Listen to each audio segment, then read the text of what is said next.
ಬೀದರ್ ನಗರದಲ್ಲಿ ರಾತ್ರಿಯಿಂದ ಇಲ್ಲಿವರೆಗೆ ಸುರಿದಂಥ ಮಳೆಗೆ ಇದು ಸುಮಾರು ವರ್ಷಗಳಿಂದ ಈ ರಸ್ತೆಯನ್ನು ಕಾಮಗಾರಿ ಆರಂಭಿಸಬೇಕಂತೇಳಿ ಟೆಂಡರ್ ಎಲ್ಲ ಮಾಡಿದರು. ಒನ್ ಸೈಡ್ ರೋಡ್ ಮಾಡಿದರು, ಮತ್ತೊಂದು ಸೈಡ್ ರೋಡ್ ಅಂದ್ರೆ ಪೆಂಡಿಂಗ್ ಬಿಟ್ಟಿದ್ದಾರೆ. ಬೀದರ್ ನಗರದಾಗೆ ಅರ್ಧ ರೋಡ್ಗಳು ಮಾಡಿದ್ದಾರೆ.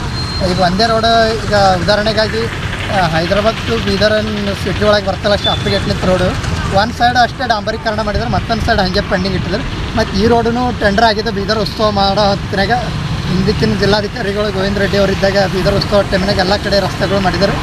ಕೆಲವೊಂದು ರಸ್ತೆಗಳು ಅಲ್ಲಿಗೆ ಪೆಂಡಿಂಗ್ ಬಿಟ್ಟಿದ್ದಾರೆ ಗುತ್ತೇದಾರಗಳು.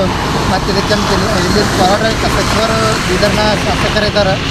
ಮತ್ತು ಇದಕ್ಕೆಲ್ಲ ಹಿಂದಕ್ಕಿಂತ ಇದು ಬೀದರ್ ಮತ್ತು ಭಾಲ್ಕಿ ಮುಖ್ಯ ರಸ್ತೆ ಬಸ್ ಸ್ಟ್ಯಾಂಡ್ ಹತ್ರ ನಿಯರೆಸ್ಟ್ ಶಿವನಗರ ಸಿಗ್ನಲ್ ಹತ್ರ ಬರ್ತದೆ. ಈ ಸಿಗ್ನಲ್ದಾಗೆ ರಸ್ತೆ ಅಂತ ಗುಂಡಿಗಳು, ಈ ಗುಂಡಿ ಒಂದು 1000 ಗುಂಡಿಗಳು ಇದ್ದಿರ್ಬೋದು. ಇಲ್ಲಿಂದ ಒಂದು ಪಾಪ್ನಾಸ್ ಗೇಟ್ವರೆಗೆ ಒಂದು ಅರ್ಧ ಕಿಲೋಮೀಟರ್ ರಸ್ತೆ ಇದೆ. 1000 ಮೇಲ್ಪಟ್ಟ ಗುಂಡಿಗಳಿದ್ದಾವೆ. ಇದು ಸುಧಾರಣೆ ಮಾಡಬೇಕಂತೇಳಿ ನಾವು ಪೌರಾಡಳಿತ ಸಚಿವರು ಹಾಗೂ ಸ್ಥಳೀಯ ಶಾಸಕರ ಹತ್ರ ಈ ಮಾಧ್ಯಮ ಮುಖಾಂತರ ನಾವು ಮನವಿ ಮಾಡ್ತೇವೆ. ಮತ್ತು ಇದಕ್ಕೇನದ ಬೀದರ್ ನಗರ ಅಂದು ನಗರಸಭೆ ಇತ್ತು. ಈ ನಗರಸಭೆ ಎಂಬುದು BJP ಸರ್ಕಾರದಲ್ಲಿ ಮಹಾನಗರ ಪಾಲಿಕೆ ಅಂತೇಳಿ ಘೋಷಣೆ ಆಗಿತ್ತು. ಇವಾಗೇನದ ಕಾಂಗ್ರೆಸ್ ಸರ್ಕಾರ ಆಡಳಿತಕ್ಕೆ ಬಂದ ನಂತರ ಇಲ್ಲಿ ಸ್ಥಳೀಯ ಶಾಸಕರೇ ಪೌರಾಡಳಿತ ಸಚಿವರೇ ಇದ್ದಾರೆ.